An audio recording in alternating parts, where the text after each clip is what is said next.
J'ai versé 200 000 € pour la maison familiale, mais mes parents l'ont vendue et ont tout donné à ma sœur. Ils ont oublié un document que je détenais. J'ai sorti la preuve, la vente est gelée et ils sont en panique totale. Je m'appelle Chloé Dubois et j'ai 34 ans. Il y a 3 semaines, mes parents ont vendu notre maison familiale pour 1,8 million d'euros, la même maison à laquelle j'avais contribué à hauteur de 200 000 € 12 ans plus tôt, et ils ont donné chaque centime à ma sœur.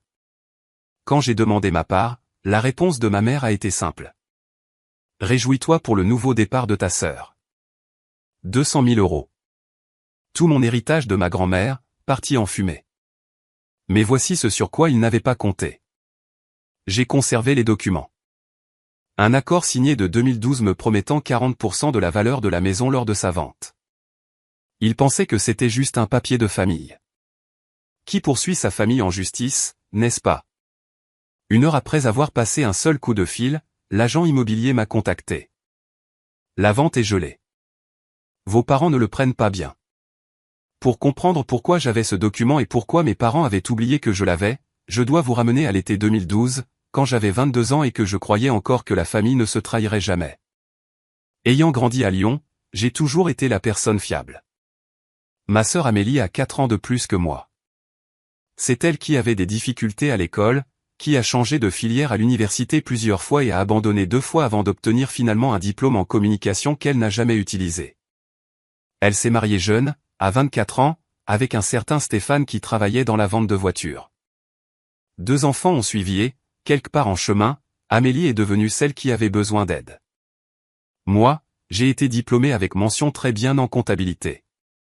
J'ai été embauché au cabinet Bernard et Associés dès la sortie de l'école. Je n'ai jamais demandé un sou à mes parents après l'université. Et cela a apparemment fait de moi le distributeur de billets familial. Le schéma était prévisible. Amélie avait une crise. Problème de voiture, facture imprévue, frais de thérapie de couple, et mes parents m'appelaient. Chloé, peux-tu aider ta sœur juste cette fois-ci? Ce n'était jamais juste une fois. En 2018, j'ai prêté 15 000 € à Amélie pour sauver son mariage. Thérapie de couple, disait-elle. Une escapade romantique pour se reconnecter. Je n'en ai jamais revu un centime. Quand j'en ai parlé à Noël cette année-là, ma mère m'a prise à part. Ne sois pas mesquine, Chloé. Ta sœur est en difficulté. Tu as un bon travail. J'ai fait le calcul une fois. En 10 ans, j'avais donné à ma famille, principalement à Amélie, plus de 40 000 € en prêts jamais remboursés. Des cadeaux d'anniversaire qui étaient en réalité des paiements de factures. Des chèques de Noël qui allaient directement aux dettes de cartes de crédit. Et tout cela n'incluait pas le gros morceau, les 200 000 €. Ma mère disait toujours la même chose chaque fois que j'hésitais. C'est toi qui en as la capacité. Ta sœur n'a pas ça. Il m'a fallu 30 ans pour réaliser que ce n'était pas un compliment. C'était une justification pour m'épuiser financièrement. Mais la véritable histoire commence avec ma grand-mère et l'argent qu'elle a laissé. Ma grand-mère, Éléonore Michel, est décédée en mars 2012. Elle avait 87 ans, vive d'esprit jusqu'à la fin, et elle m'aimait farouchement. J'étais la petite fille qui lui rendait visite. Chaque dimanche après-midi pendant mes études, je conduisais 40 minutes jusqu'à sa maison de retraite médicalisée à Écully. Nous jouions au Scrabble, regardions de vieux films et parlions de tout. Son enfance pendant la Grande Dépression, son mariage, la boulangerie qu'elle avait tenue pendant 30 ans avant de prendre sa retraite. Amélie venait peut-être 2 fois par an, à Noël et à l'anniversaire de mamie Éléonore. Parfois même pas. Alors, quand le testament de mamie Éléonore a été lu, personne n'aurait dû être surpris par son contenu. Mais ma mère a agi comme si elle avait été giflée.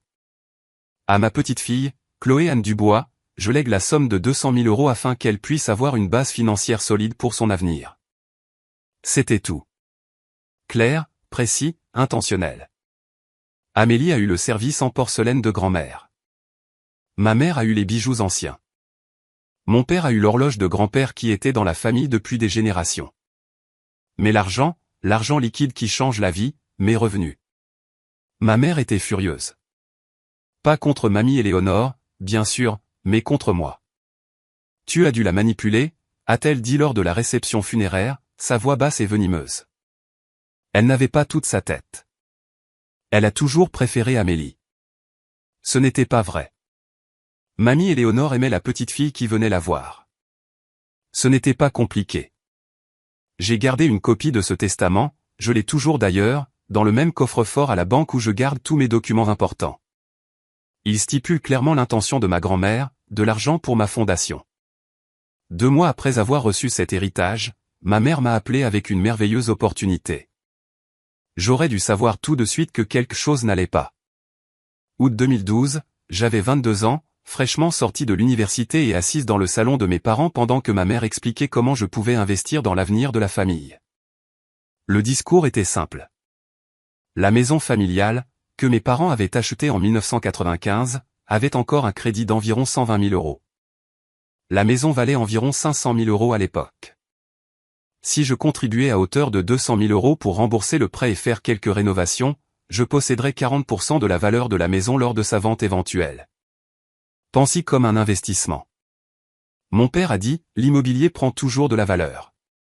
Tu gagneras de l'argent et tu aideras ta famille. Ma mère a ajouté, c'est ce que mamie Éléonore aurait voulu. J'ai hésité. 200 000 euros, c'était tout ce que j'avais. Tout mon filet de sécurité. Le regard de ma mère s'est durci. Tu ne nous fais pas confiance, Chloé? Nous sommes tes parents. J'ai appelé ma meilleure amie, Claire, ce soir-là.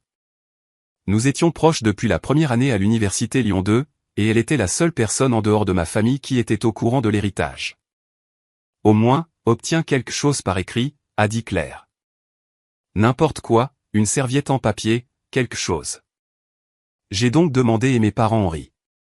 D'accord, a dit ma mère en levant les yeux au ciel, si tu veux être professionnel à ce sujet. Mon père a tapé un simple accord sur son ordinateur personnel. Une page, il stipulait que moi, Chloé Dubois, contribuais à hauteur de 200 000 euros à la maison familiale, représentant 40% de sa valeur, à rembourser lors de la vente ou du transfert de la propriété. Mes 2 parents l'ont signé. Daté du 15 août 2012. J'ai gardé l'original dans mon coffre-fort à la BNP Paribas. Ce coffre me coûtait 75 euros par an. Les 75 euros les mieux dépensés de ma vie. 12 ans plus tard, ce bout de papier allait tout changer. Les années ont passé comme elles le font quand on est occupé à construire une vie que l'on pense stable. J'ai gravi les échelons au cabinet Bernard et Associés, de comptable junior à comptable principal, puis à analyste financière senior. J'ai obtenu mon diplôme d'expert comptable, j'ai déménagé dans un appartement décent sur la presqu'île, j'ai commencé un fonds de retraite, j'ai tout fait correctement. La vie d'Amélie a pris un chemin différent. Elle et Stéphane ont eu 2 enfants, Emma en 2016, Jacob en 2019. Elle n'est jamais retournée travailler. Les enfants ont besoin de moi à la maison, disait-elle. Le revenu de Stéphane dans la vente de voitures couvrait à peine les besoins de base. Et pendant tout ce temps, mes parents continuaient d'appeler. La toiture avait besoin de réparation. Pourrais-je participer à hauteur de 8 000 euros? Le système de chauffage, ventilation et climatisation était en fin de vie. Encore 12 000 euros. Les impôts fonciers étaient serrés une année. 5 000 euros aideraient vraiment. Considère cela comme un investissement supplémentaire dans ta part, disait ma mère. J'ai gardé une trace approximative. En 12 ans, j'ai mis environ 35 000 euros de plus dans cette maison. Pas de documentation cette fois, juste des virements bancaires avec des libellés comme réparation toiture et aide familiale. J'avais 34 ans, ne possédais que ma voiture et mes comptes de retraite, et j'avais donné près d'un quart de million à ma famille. Puis, en janvier 2024, le mariage d'Amélie s'est finalement effondré. Stéphane l'a quitté pour une femme qu'il avait rencontrée à la concession. Il a gardé la maison. Il l'avait achetée à son seul nom. Amélie est partie avec ses vêtements, les enfants et rien d'autre. Elle est retournée vivre chez mes parents. Et soudain, toutes les conversations familiales tournaient autour d'une seule chose. Comment aider Amélie à repartir de zéro? En septembre 2024, ma mère a appelé avec une nouvelle qui allait briser tout ce que je pensais savoir sur ma famille. Nous vendons la maison, a-t-elle annoncé. Et nous avons trouvé un acheteur. 15 octobre 2024. Un mardi. Je m'en souviens car j'étais à mon bureau en train de vérifier des relevés trimestriels quand le nom de ma mère s'est affiché sur mon téléphone. Merveilleuse nouvelle, a-t-elle dit, sa voix presque chantante. Nous avons vendu la maison. 1,8 million d'euros. Tu te rends compte? Le marché de Lyon est complètement fou en ce moment. J'ai fait le calcul instantanément. Réflexe de comptable. 40% de 1,8 million d'euros, c'était 720 000 euros. Mon investissement initial plus 12 ans de plus-value. Enfin. C'est génial, maman. Alors, quand est-ce que? Nous avons décidé de tout donner à Amélie. J'ai arrêté de respirer. Elle en a plus besoin que quiconque. Ma mère a continué, inconsciente. La pauvre a tout perdu dans le divorce. Elle a besoin d'un acompte pour une nouvelle maison, d'argent pour se remettre sur pied. Cela lui donnera un nouveau départ. Maman. Ma voix était à peine un murmure. Et ma part? Les 200 000 euros que j'ai mis. Silence, puis d'un ton que je n'avais jamais entendu auparavant. Froid, dédaigneux, final. C'était ta contribution à la famille, Chloé. Ton investissement en nous. Tu t'en es bien sorti. Tu as une carrière, un appartement. Amélie n'a rien. Mais nous avions un accord. Papa l'a tapé.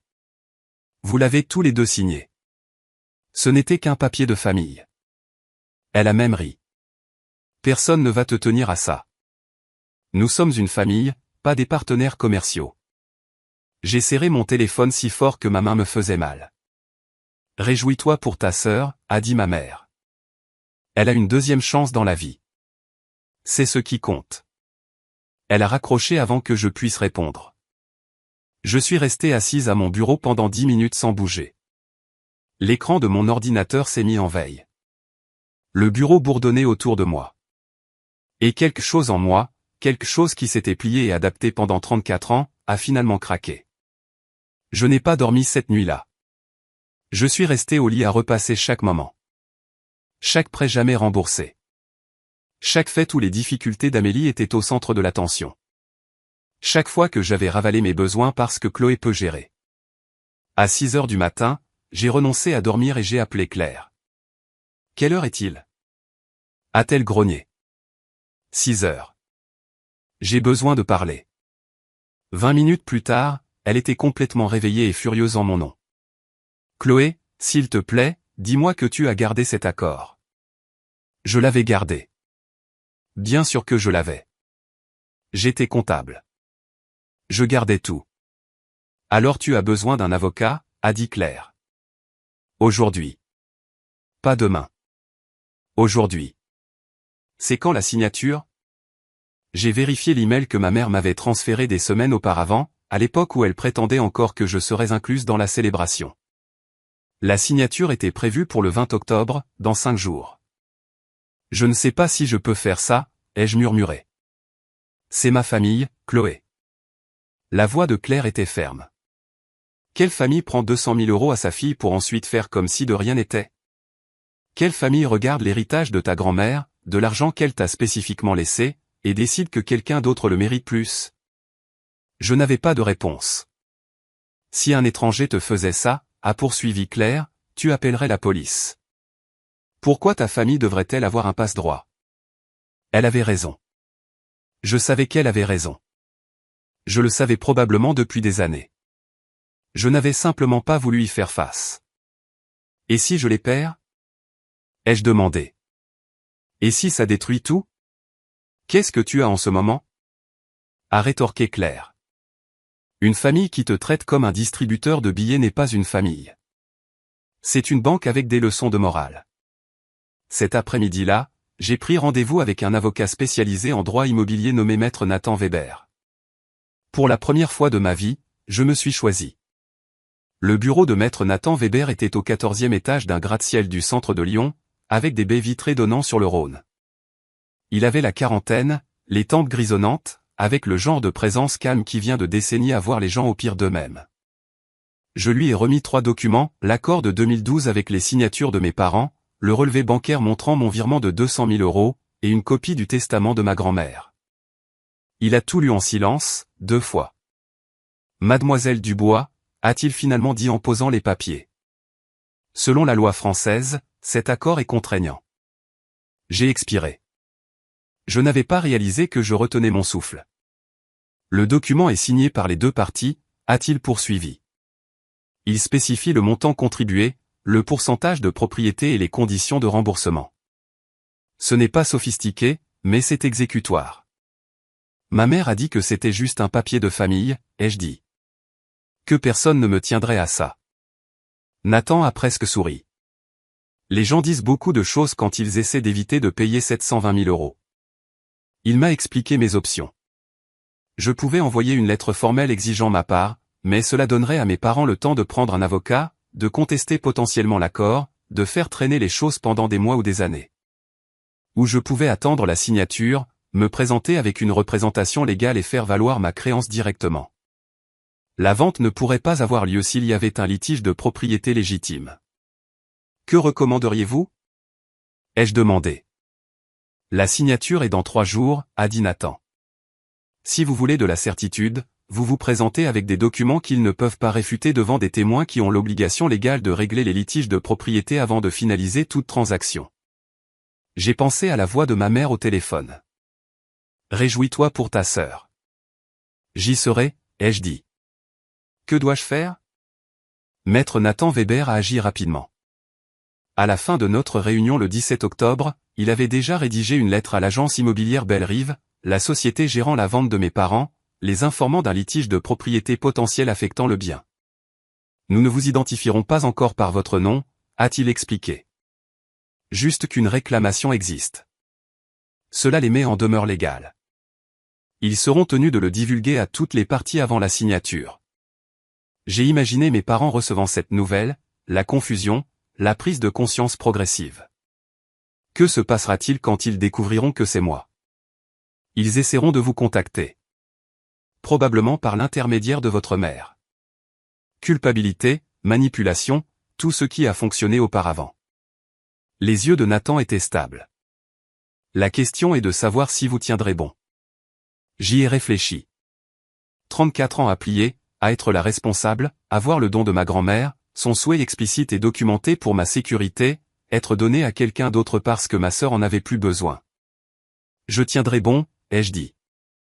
Nathan a hoché la tête. Bien. Je vous accompagnerai à la signature le 20. J'apporterai des copies notariées de tout, l'accord original, les relevés de virement, même le testament de votre grand-mère, montrant son intention. Il a fait une pause, puis a ajouté quelque chose qui m'a retourné l'estomac. Je dois mentionner que j'ai examiné les documents de mise en vente que vos parents ont remplis. Ils ont signé une déclaration du vendeur indiquant qu'il n'y avait aucune réclamation ou litige de propriété sur le bien.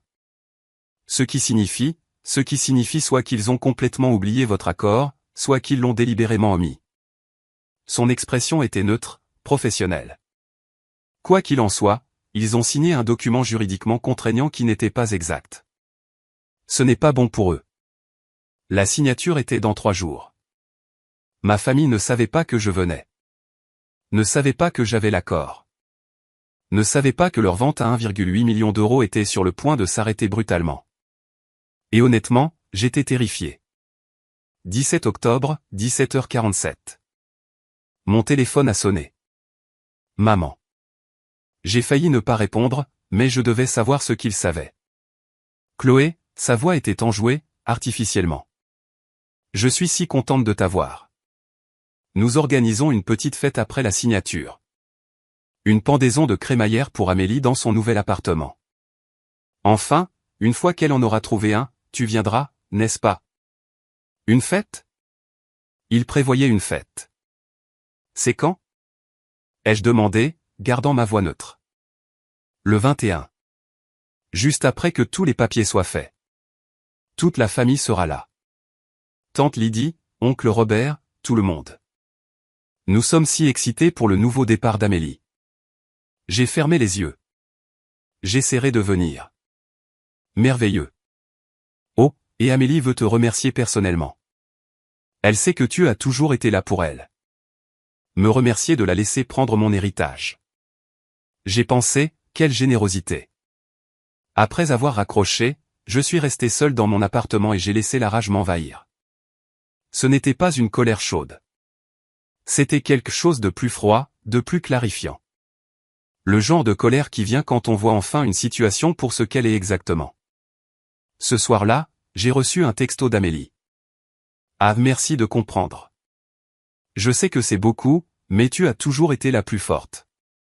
Je ne sais pas ce que je ferais sans le soutien de ma petite sœur. Je t'aime. Savait-elle pour mes 200 000 euros? Savait-elle qu'elle célébrait avec mon héritage? J'allais bientôt le découvrir. 3 jours avant la signature. Mes parents pensaient que c'était fini. Ils pensaient que j'avais accepté mon rôle. La fille dévouée, le distributeur de billets familial, celle qui pliait toujours. Ils n'avaient aucune idée que pour la première fois de ma vie, je ne pliais pas. Je me libérais. 18 octobre, 2 jours avant la signature, j'ai trouvé une excuse pour passer chez mes parents. J'ai dit que je voulais récupérer de vieux albums photos avant que les nouveaux propriétaires n'emménagent. Ma mère était chez le coiffeur. Mon père jouait au golf. Seule Amélie était là, surveillant les enfants dans le jardin. J'étais dans mon ancienne chambre en train de rassembler des photos quand j'ai entendu la voix d'Amélie à travers les murs fins. Elle était au téléphone, en train de rire. Non, Chloé ne fera pas de vagues. Elle est trop gentille pour ça. Tu sais comment elle est. Je me suis figé. Maman a dit qu'elle avait mis un peu d'argent il y a des années, mais c'était il y a une éternité. De l'histoire ancienne. Et honnêtement, j'en ai plus besoin. J'ai les enfants. À quoi Chloé a-t-elle à dépenser de l'argent? Son appartement, son boulot de comptable ennuyeux. Ma poitrine s'est serrée. Les 1,8 million d'euros n'iront même pas si loin une fois que j'aurai acheté une maison et remboursé quelques dettes. Il ne restera probablement qu'environ 800 000 euros après tout. Mais c'est un début, non? Elle a fait une pause, écoutant son interlocuteur. Chloé comprendra. Elle comprend toujours. C'est son truc. C'est celle qui comprend. Je suis resté parfaitement immobile, respirant à peine. Maman dit qu'elle a contribué à la maison à l'époque, mais peu importe. C'était un cadeau. La famille s'entraide, et j'ai plus besoin d'aide qu'elle. Elle savait. Elle était au courant de ma contribution, et elle avait décidé que cela n'avait pas d'importance parce que j'avais un travail et un appartement et qu'elle avait des enfants et des problèmes parce que j'étais celle qui comprend. Je suis parti sans les albums photos. Je ne pouvais pas la regarder. Je ne pouvais pas faire confiance à ce que je pourrais dire. 2 jours avant la signature et maintenant je savais la vérité. Ma sœur était complice. Ce n'était pas seulement la décision de mes parents. C'était aussi la sienne. Cette nuit-là, je n'ai pas pu dormir à nouveau. À 1h du matin, j'ai appelé Claire. Elle a décroché à la 2e sonnerie. Elle attendait des nouvelles. Elle savait, ai-je dit, ma voix se brisant. Amélie était au courant pour l'argent. Elle a juste décidé que je ne le méritais pas. Oh, Chloé. Elle a appelé ça un cadeau. A dit que la famille s'entraide. J'ai ri amèrement comme si je n'avais pas aidé cette famille toute ma vie d'adulte. Claire est restée silencieuse un moment. Puis, as-tu des doutes? Je voulais dire non, mais la vérité était plus compliquée. Amélie a 2 enfants, ai-je murmuré. Emma a 8 ans, Jacob en a 5. Ils n'ont rien demandé de tout ça. Et si je leur fais du mal? Arrête. La voix de Claire était ferme. Tu ne prends rien à ces enfants. Tu prends ce qui est légalement à toi. Ce que ta grand-mère t'a explicitement laissé. Si Amélie ne peut pas se permettre d'élever ses enfants sans ton héritage volé, c'est son problème à résoudre, pas le tien. Mais tout le monde va me détester. Mes parents, Amélie, les oncles et tantes, je serai la méchante. Alors laisse-les te détester avec leurs opinions erronées pendant que tu auras tes 720 000 euros et ton amour-propre. Claire a soupiré. Chloé, tu as passé toute ta vie à être la bonne fille. Où est-ce que ça t'a mené? Je n'ai pas répondu parce que nous le savions toutes les deux. Si tu ne te défends pas maintenant, a poursuivi Claire, qui le fera? Ta mère? C'est elle qui te vole.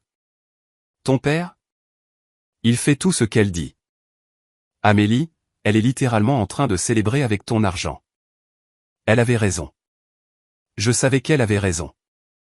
J'ai raccroché et je suis resté dans le noir à fixer le plafond. 20 octobre, 10 heures. Bureau du centre-ville de l'agence immobilière Belle-Rive. J'y serai avec mon avocat et le document qu'ils avaient oublié que j'avais. Ok, je dois m'arrêter ici une seconde et vous demander quelque chose directement. Si vous étiez à ma place à ce carrefour, sachant que votre famille ne vous pardonnerait probablement jamais, que feriez-vous? Vous battriez-vous pour ce qui vous revient de droit, même si cela signifiait les perdre? Ou laisseriez-vous tomber pour maintenir la paix? Commentez votre réponse. A. Si vous vous battriez, B. Si vous laisseriez tomber. Et si vous êtes investi dans la fin de cette histoire, cliquez sur s'abonner car la signature approche. Maintenant, retour à l'histoire. 19 octobre, un jour avant la signature. J'ai rencontré Maître Nathan Weber à son bureau pour une dernière session de stratégie. La table de conférence était couverte de documents, mon accord original, des copies notariées, des relevés bancaires, même une chronologie que j'avais écrite montrant chaque contribution supplémentaire que j'avais faite en 12 ans. Voici comment demain va se passer, a dit Nathan en faisant glisser un bloc-notes vers moi. La signature est prévue à 10 heures au bureau de l'agence immobilière Belle-Rive en centre-ville. Vos parents, votre sœur, les acheteurs, leur avocat, un agent de séquestre de la société de titres, tout le monde sera dans la pièce. Et ils ne savent pas que je viens. L'agence immobilière sait qu'il y a un litige de propriété. Ils sont légalement tenus d'informer toutes les parties avant la signature, mais je leur ai demandé de ne pas révéler qui a déposé la réclamation pour le moment. J'ai essayé d'imaginer le visage de ma mère quand elle l'apprendrait. Que se passera-t-il quand nous entrerons? Je me présenterai comme votre représentant légal. Nous présenterons l'accord de 2012 et les pièces justificatives. À ce stade, l'agent de séquestre ne peut pas procéder à la transaction tant que le litige n'est pas résolu. Et ensuite, l'expression de Nathan était indéchiffrable. Ensuite, vos parents auront le choix. Reconnaître votre réclamation et ajuster la distribution en conséquence, ou faire face à un procès potentiel, qu'ils perdront, et qui leur coûtera beaucoup plus cher à long terme. J'ai hoché la tête lentement. Ils essaieront de me manipuler devant tout le monde, probablement. C'est pourquoi je ferai la plupart des interventions. Votre travail est de rester calme, de dire le moins de choses possible et de laisser les documents parler d'eux-mêmes. Ce soir-là, j'ai préparé mes vêtements. Un blazer bleu marine professionnel, un chemisier blanc, un pantalon noir. J'entrerai dans cette pièce en ayant l'air exactement de ce que j'étais, une professionnelle de la finance qui connaissait ses droits. Demain changerait tout. 20 octobre 2024. 9h45. L'agence immobilière Belle-Rive occupait le rez-de-chaussée d'un immeuble rénové du centre de Lyon. Des baies vitrées, des briques apparentes. Le genre d'espace qui criait, des transactions réussies se font ici. Je suis arrivé 15 minutes en avance avec Nathan. La réceptionniste nous a conduits à une salle de conférence vitrée où nous pouvions observer les autres parties arriver.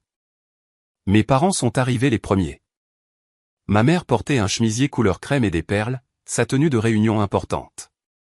Mon père avait l'air mal à l'aise dans une veste de sport, tirant constamment sur son col. Ils ne m'ont pas remarqué dans la salle de conférence. Ils étaient trop occupés à rire avec Jennifer Valois, l'agent immobilier. Amélie est arrivée ensuite, plus apprêtée que je ne l'avais vue depuis des mois.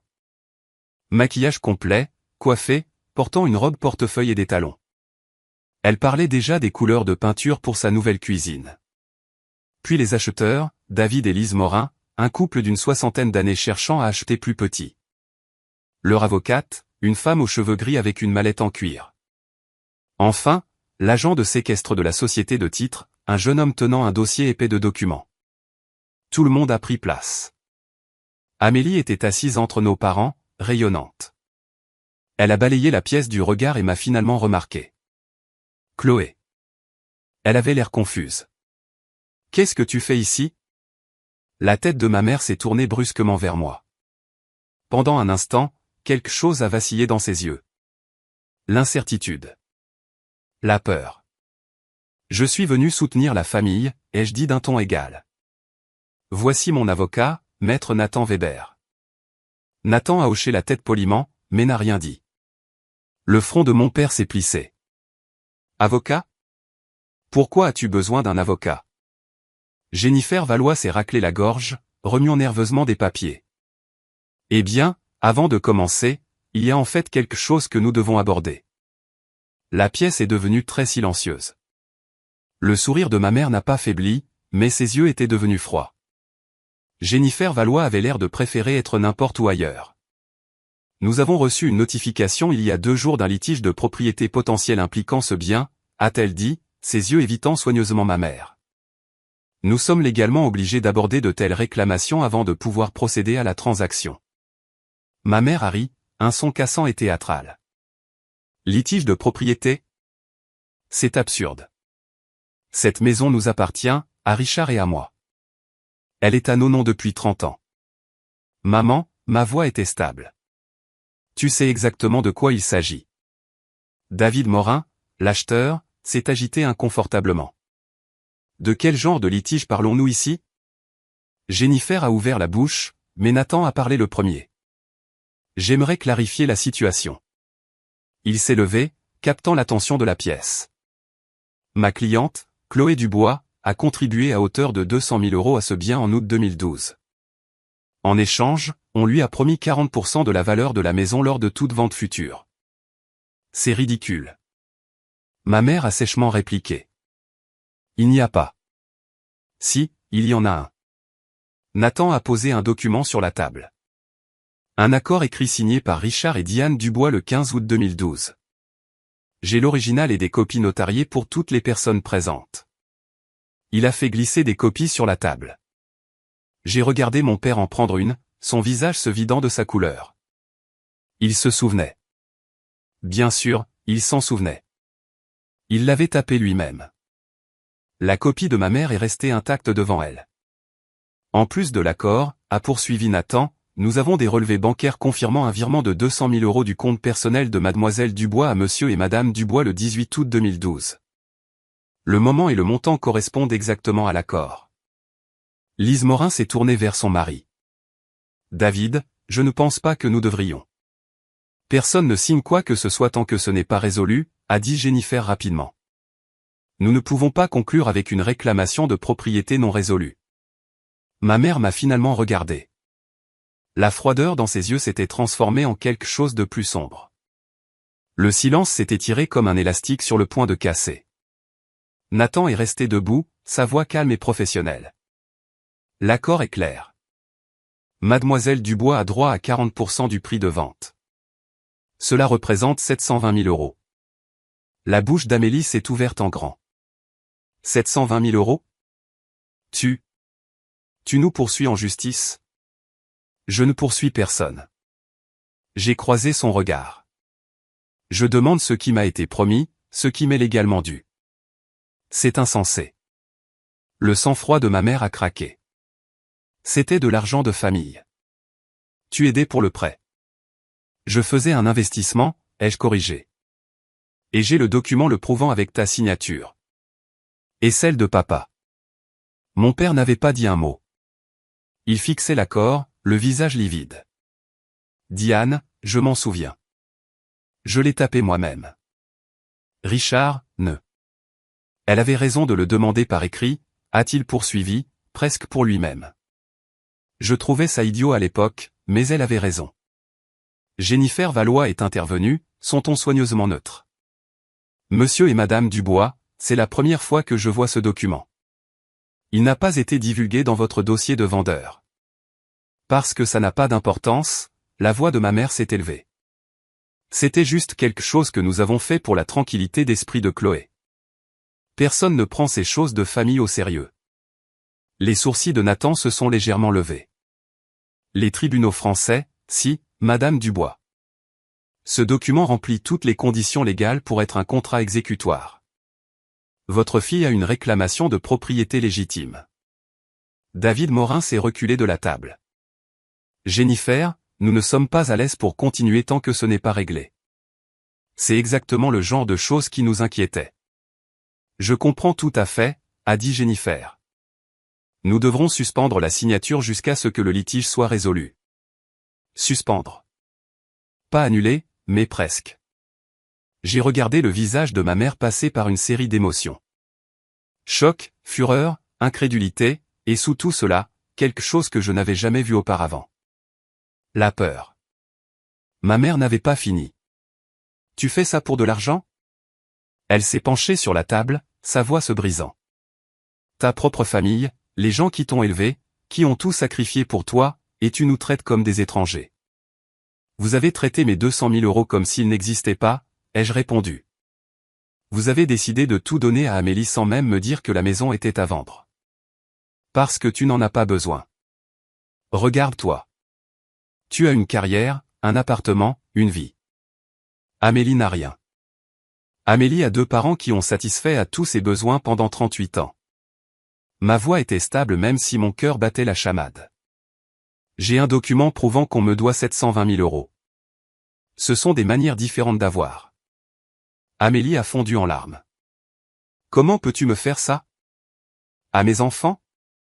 Je viens de divorcer, Chloé. Je n'ai rien. Vous avez 1,8 million d'euros sur cette table. Nathan est intervenu calmement. Moins la part légitime de ma cliente, il vous reste 1,080 000 euros. Ce n'est pas rien selon toute norme raisonnable. Ma mère s'est retournée contre Nathan. Ce ne sont pas vos affaires. C'est une affaire de famille.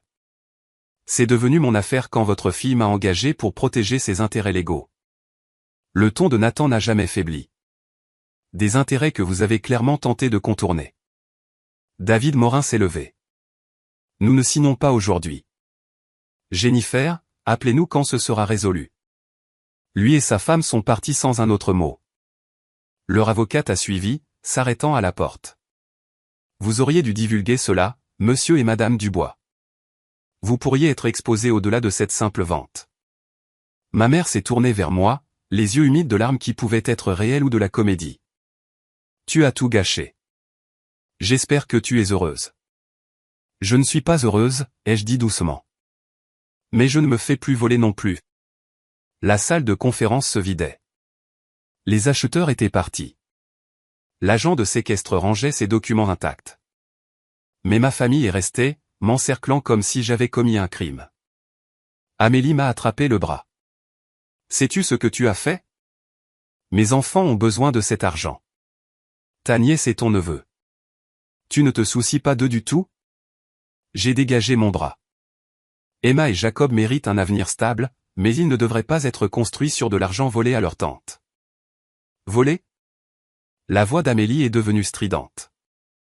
Maman a dit que tu avais proposé d'aider pour la maison. Elle a dit que tu voulais contribuer. J'ai contribué à hauteur de 200 000 euros avec la promesse de récupérer 40% à la vente. Ce n'est pas de la charité, Amélie. C'est un investissement, et j'ai les papiers pour le prouver. Tu avais 22 ans. Tu as probablement mal compris. J'étais diplômé de l'université avec un diplôme en comptabilité. J'ai compris exactement ce que je signais, tout comme maman et papa. Mon père a enfin parlé. Chloé, s'il te plaît, ne pouvons-nous pas nous arranger en privé sans avocat ni étrangers impliqués? Je l'ai regardé. Cet homme qui avait passé toute ma vie à s'en remettre à ma mère, qui avait signé l'accord puis fait semblant qu'il n'existait pas. Tu as eu 12 ans pour trouver un arrangement. Ai-je dit. Tu as eu 12 ans pour me dire que tu prévoyais de vendre. 12 ans pour dire, Chloé, parlons de ta part. Vous ne l'avez pas fait. Vous avez essayé de donner mon argent à Amélie en espérant que je serais trop gentil pour faire des vagues. J'ai pris mon sac et je me suis levé. Je suis prête à négocier, ai-je dit. Je veux mes 720 000 euros et ensuite je sors de tout ça, mais je ne serai pas culpabilisé pour renoncer à ce qui est à moi. Plus maintenant. Nathan a tendu sa carte à ma mère en sortant. Elle ne l'a pas prise. Elle a flotté jusqu'à la table comme un drapeau blanc qu'elle refusait d'accepter. 1 heure après avoir quitté la signature, mon téléphone a sonné. L'identifiant de l'appelant indiquait l'agence immobilière Bellerive. Mademoiselle Dubois, c'est Jennifer Valois. Oui, je voulais vous tenir au courant de la situation. Elle avait l'air épuisée. La vente est officiellement gelée jusqu'à ce que le litige de propriété soit résolu. Les acheteurs sont naturellement hésitants à continuer. Je comprends, vos parents ne le prennent pas bien. Votre mère insiste sur le fait que tout cela n'est qu'un malentendu. Votre père demande s'il y a un moyen d'accélérer une résolution. Il y en a un, ai-je dit. Ils peuvent reconnaître ma réclamation de 40% et ajuster le paiement en conséquence. Jennifer a fait une pause. Je fais ce métier depuis 15 ans, mademoiselle Dubois. J'ai vu beaucoup de conflits familiaux sur l'immobilier, mais je dois dire que je n'ai jamais vu quelqu'un oublier de divulguer une contribution de 200 000 € d'un membre de la famille. Pensez-vous qu'ils ont oublié? Une autre pause. Je pense qu'ils espéraient que personne ne demanderait jamais. J'ai réfléchi à ça. 12 ans à espérer que je ne ferais jamais valoir mes droits. 12 ans à parier sur mon silence, ma conformité, mon besoin pathologique de maintenir la paix. Madame Valois, puis-je vous demander quelque chose? Bien sûr. À votre avis professionnel, pas légalement, juste personnellement, auriez-vous signé cette déclaration du vendeur indiquant qu'il n'y avait aucune réclamation de propriété? Elle est restée silencieuse un long moment. Non, a-t-elle finalement dit, je ne l'aurais pas fait parce que ce n'est pas juste un oubli, mademoiselle Dubois. C'est un choix. Mes parents avaient choisi de m'effacer, de prétendre que ma contribution n'existait pas, de signer des documents légaux disant que personne d'autre n'avait de droit sur leur propriété. Ils avaient fait leur choix. Maintenant, je faisais le mien. Je demanderai à mon avocat de vous contacter demain pour discuter des prochaines étapes, ai-je dit. Merci d'avoir appelé. L'offensive de la culpabilité a commencé ce soir-là.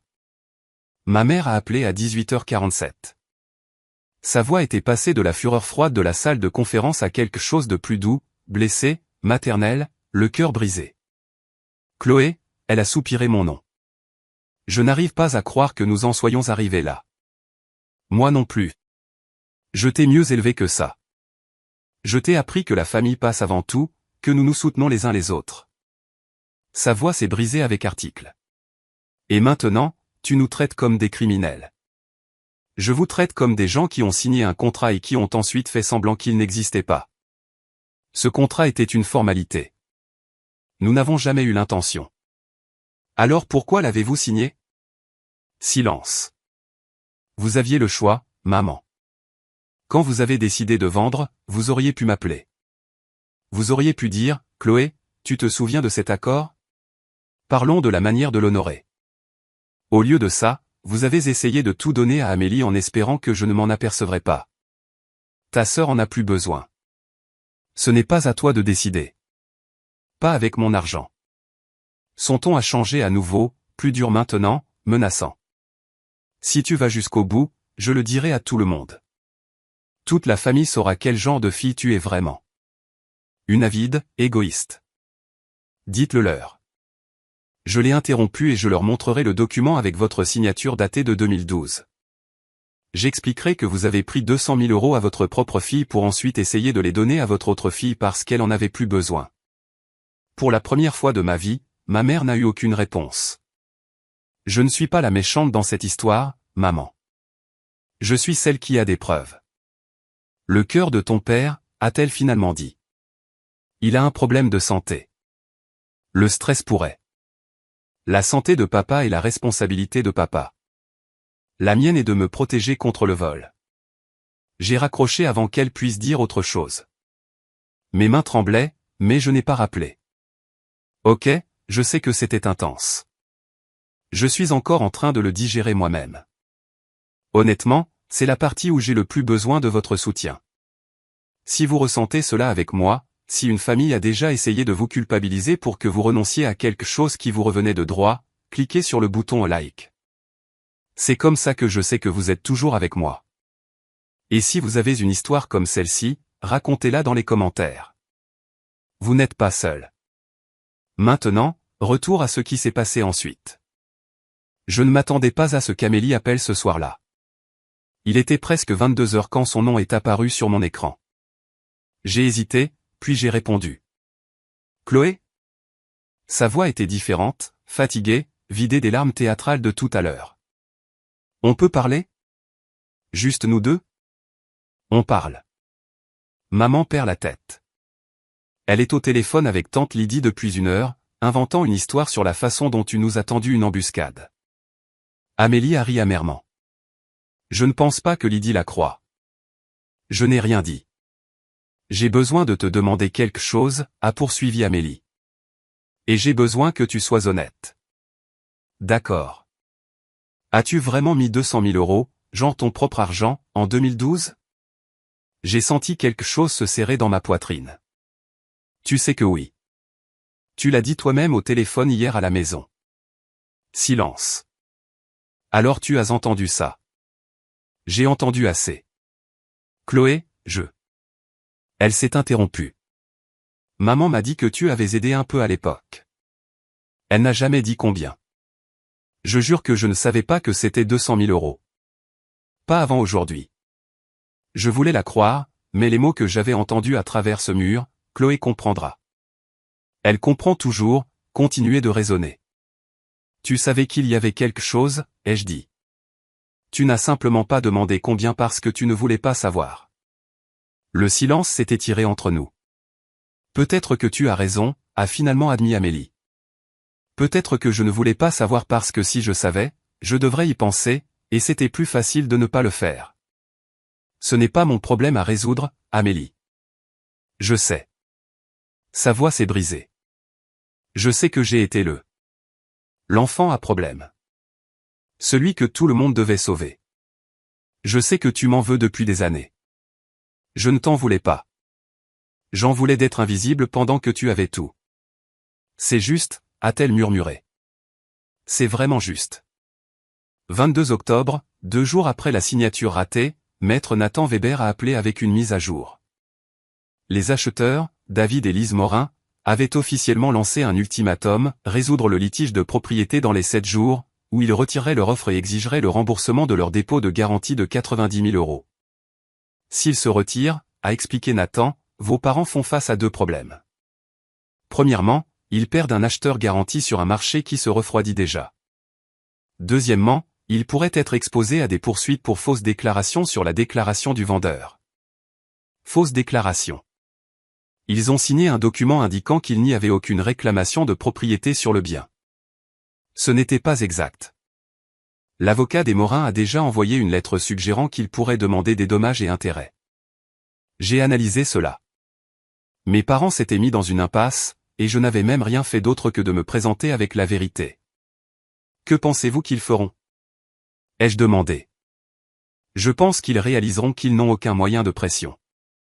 Chaque jour qui passe leur coûte de l'argent, des frais juridiques, les charges de la maison, un procès potentiel des acheteurs.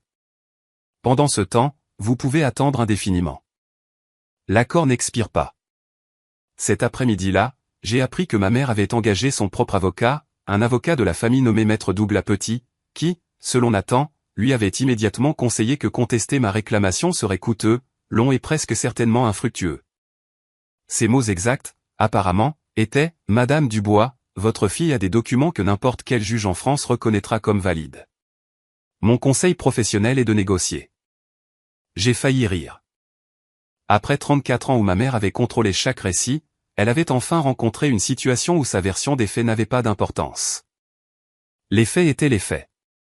Les signatures étaient les signatures, et elle manquait de temps. La menace de ma mère de tout dire à tout le monde s'est retournée contre elle de manière spectaculaire. Le 23 octobre, elle avait appelé tous les parents qu'elle pouvait joindre. Tante Lydie, oncle Robert, des cousins à qui je n'avais pas parlé depuis des années, inventant une histoire sur sa fille ingrate bloquant la vente d'une maison familiale pour une histoire ancienne. Ce qu'elle n'avait pas prévu, c'est que j'enverrais un email groupé le même jour. Objet, clarification sur le litige de la propriété du bois. Je suis resté simple. J'ai joint l'accord de 2012 avec les 2 signatures. Les relevés bancaires montrant mon virement de 200 000 euros. Une brève explication. J'ai contribué cet argent avec une promesse documentée de 40% de la propriété. Lorsque la maison a été vendue, ma part allait être donnée à ma sœur. Je demande ce qui m'a été promis. Les réponses sont arrivées rapidement. Tante Lydie, la propre sœur de ma mère, m'a appelé ce soir-là. Chloé, ma chérie, je te crois. Sa voix était chaleureuse, stable. Ta mère, elle a fait quelque chose de similaire quand nous avons réglé la succession de ta grand-mère. Elle a essayé de réclamer des choses qui n'étaient pas à elle. Je sais de quoi elle est capable. Elle l'a fait. Elle voulait les bijoux de maman et l'argent que tu as eu. Elle disait que c'était injuste que tu hérites plus qu'Amélie. J'ai dû menacer de faire intervenir des avocats avant qu'elle ne recule. Je ne le savais pas. Pendant des années, j'ai cru être la seule à voir ma mère clairement. Oncle Robert a appelé ensuite, le frère de mon père. Ton père m'a appelé, me demandant de te raisonner. Je lui ai dit que j'avais vu les documents, et que la seule personne à raisonner, c'était lui. Le récit familial changeait. Ma mère avait compté sur le fait que tout le monde croirait son histoire sans preuve. Elle n'avait pas anticipé que je fournirais des reçus, littéralement. Tu n'es pas seul dans cette affaire, m'a dit tante Lydie avant de raccrocher. Tu ne l'as jamais été. Nous ne savions simplement pas comment aider. 24 octobre, mon père a appelé. C'était la première fois qu'il me contactait sans que ma mère ne l'orchestre. Chloé, sa voix était lourde, fatiguée. On peut parler ? Juste toi et moi. Je rentrais du travail en voiture, le trafic du soir à Lyon rampant autour de moi. Je me suis garé sur un parking et j'ai coupé le moteur. J'écoute. Je te dois des excuses. Il a fait une pause et je l'ai entendu prendre une profonde inspiration.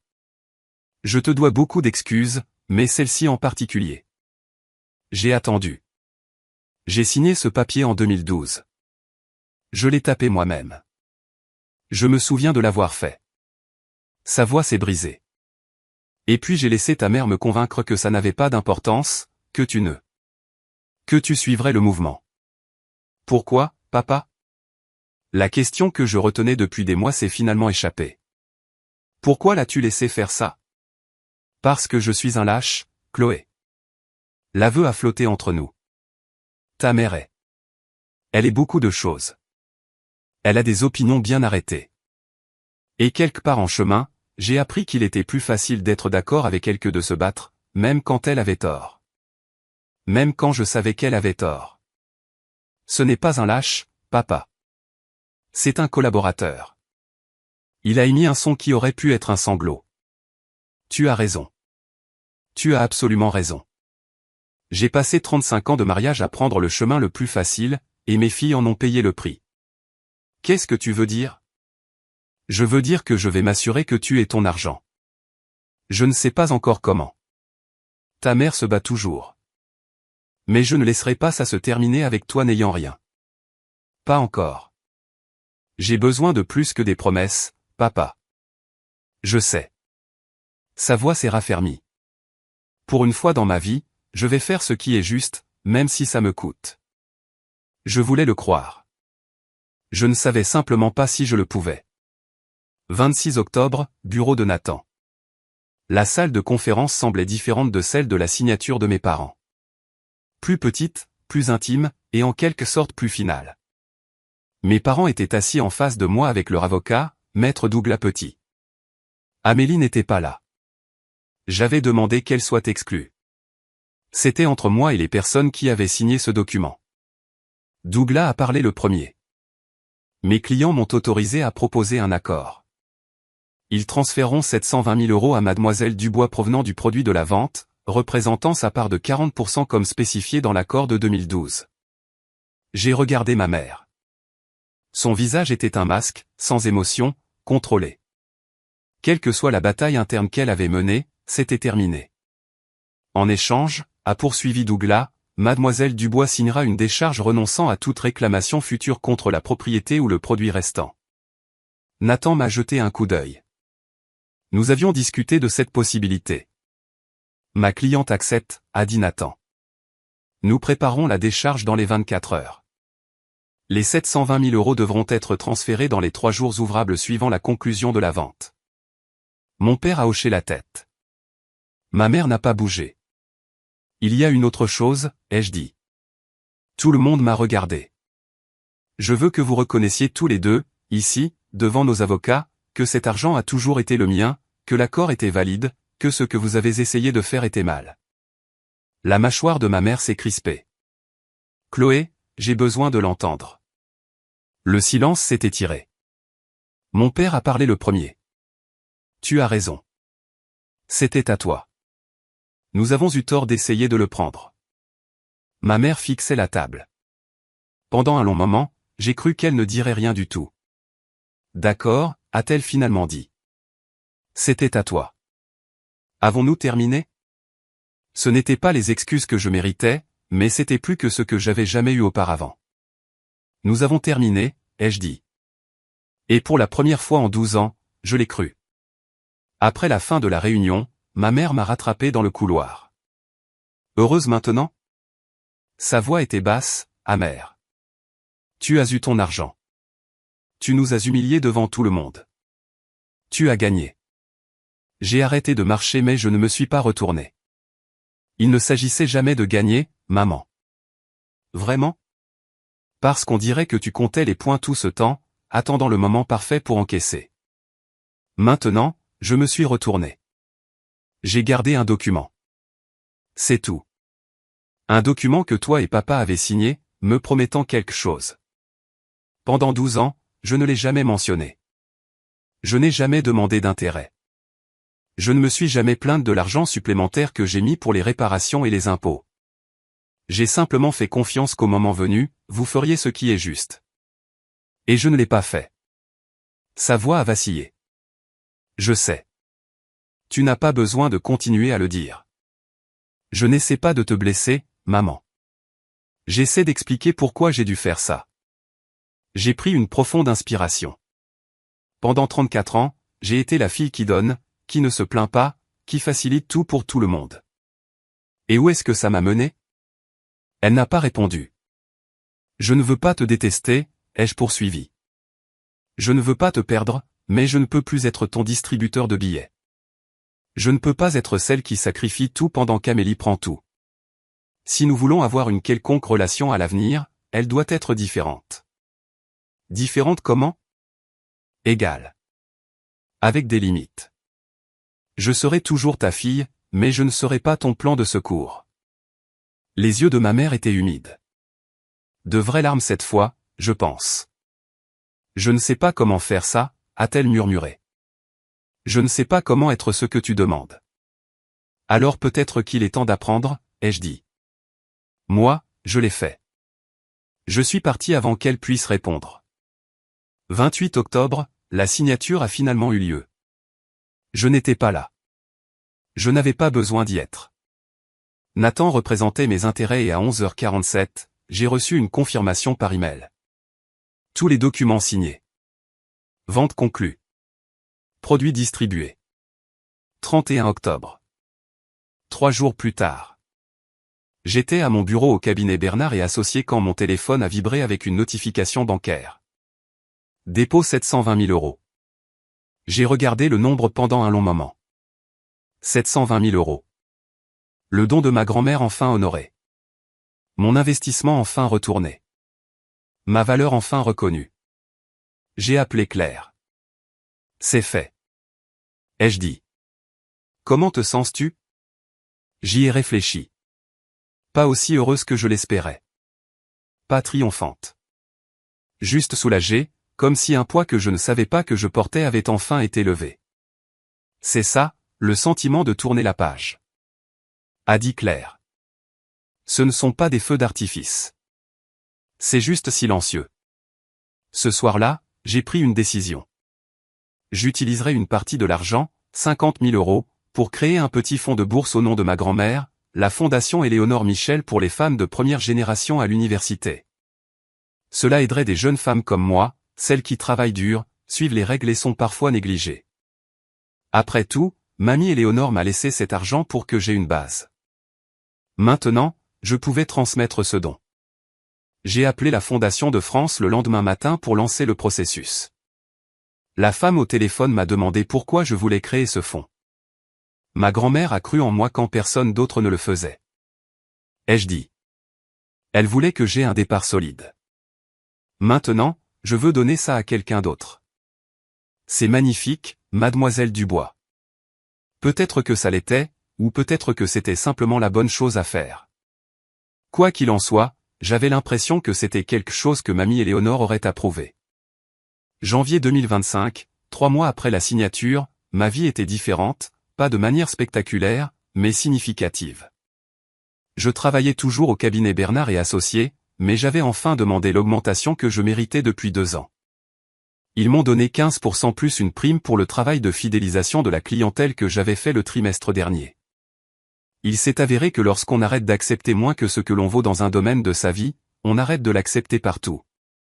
J'ai acheté un appartement dans le quartier des Pentes de la Croix-Rousse. 2 chambres, parquet d'origine, un petit balcon où je pouvais boire mon café et regarder la pluie de Lyon.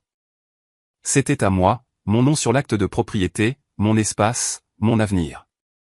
La plupart de l'argent a été investi, dans des fonds indiciels, des comptes de retraite, un petit fonds d'urgence, des choix ennuyeux et responsables, le genre que mamie Éléonore aurait fait.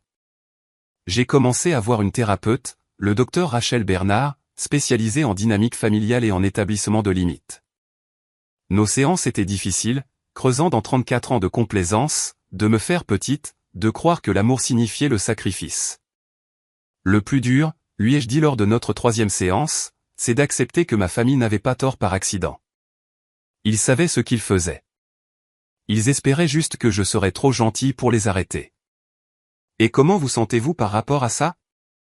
En colère, triste, libre. J'ai fait une pause. Surtout libre. Elle a hoché la tête. Vous êtes en deuil, Chloé. Pas seulement de l'argent ou de la relation que vous auriez aimé avoir. Vous faites le deuil de la version de vous-même qui croyait que les choses s'amélioreraient si elle donnait assez. Cette version de moi était une idiote. Cette version de vous était une survivante. Elle a fait ce qu'elle devait faire. Maintenant, vous pouvez faire quelque chose de différent. Différent sonnait bien. Différent sonnait comme un commencement. Ma relation avec ma famille s'est installée dans quelque chose de nouveau. Pas guérie, pas brisée, juste différente. Ma mère et moi nous parlions une fois par mois. Des appels courts, superficiels. Elle ne s'est jamais excusée correctement, et j'ai arrêté de l'attendre. Mais elle a aussi arrêté de me demander de l'argent, de me comparer à Amélie, de me traiter comme une ressource à gérer.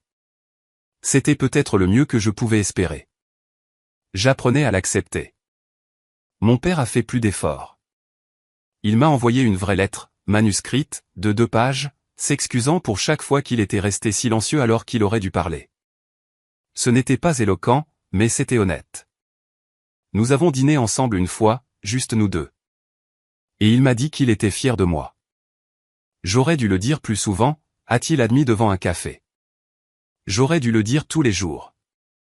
Tu peux commencer maintenant, lui ai-je dit. Et il l'a fait. La surprise a été Amélie.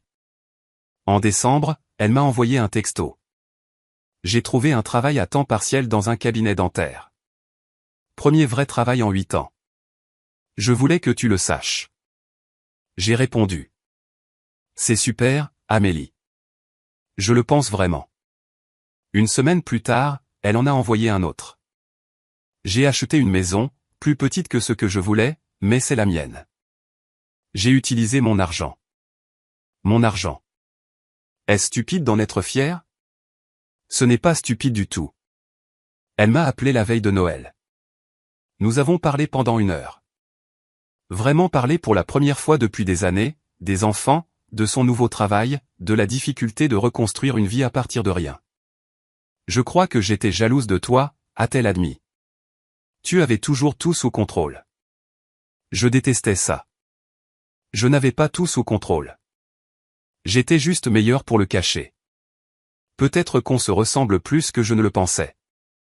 Peut-être bien. Je suis assise dans mon nouvel appartement en vous racontant cette histoire. C'est un mardi soir. La pluie tape contre la fenêtre et les lumières de la ville brillent à travers le brouillard. Sur mon mur, dans un simple cadre noir, se trouve l'accord de 2012. 2 signatures, une promesse, le bout de papier qui a tout changé. Les gens me demandent parfois si ça en valait la peine. Le stress, le conflit, les mois de tension familiale. Si je le referais, la réponse est oui, à chaque fois. Pas à cause de l'argent, bien que 720 000 € n'aient certainement pas fait de mal, mais à cause de ce que le combat m'a appris. Pendant 34 ans, j'ai cru qu'être une bonne fille signifiait dire oui, signifiait donner, signifiait me faire disparaître pour que les autres puissent prendre plus de place.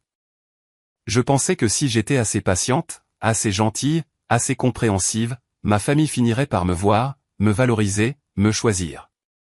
Ils ne l'ont pas fait. Ils ne l'auraient jamais fait parce que je leur ai appris à ne pas le faire. Le document n'a pas seulement sauvé mon héritage. Il m'a sauvé. C'était la preuve que j'avais de la valeur, que mes contributions comptaient, que je méritais d'être protégé, même si je devais être celle qui se protégeait. Si vous regardez ceci et que vous êtes dans une situation similaire, exploitée par des gens qui devraient vous aimer, écoutez-moi bien quand je dis ceci. Gardez des traces. Gardez les reçus. Gardez la preuve de chaque accord, chaque promesse, chaque contribution. Et plus important encore, croyez que vous valez la peine de vous battre. Je n'ai pas gagné parce que j'avais 720 000 €. J'ai gagné parce que je me suis enfin choisi.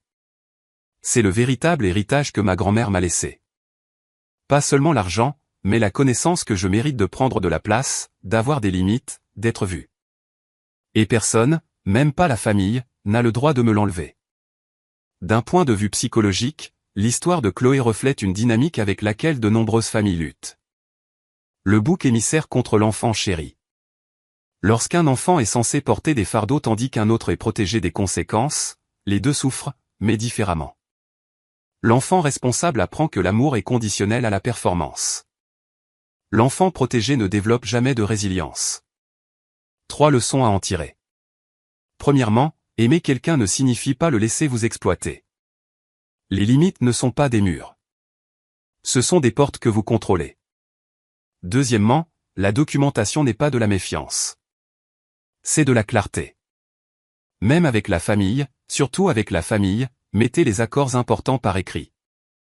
Troisièmement, dire non est parfois la chose la plus aimante que vous puissiez faire. Cela force les gens à grandir d'une manière que la complaisance ne permettra jamais. Si l'un de ces points a résonné en vous, sachez que vous n'êtes pas seul, et que vos droits, financiers, émotionnels, personnels, valent la peine d'être protégés. Vous méritez de prendre de la place.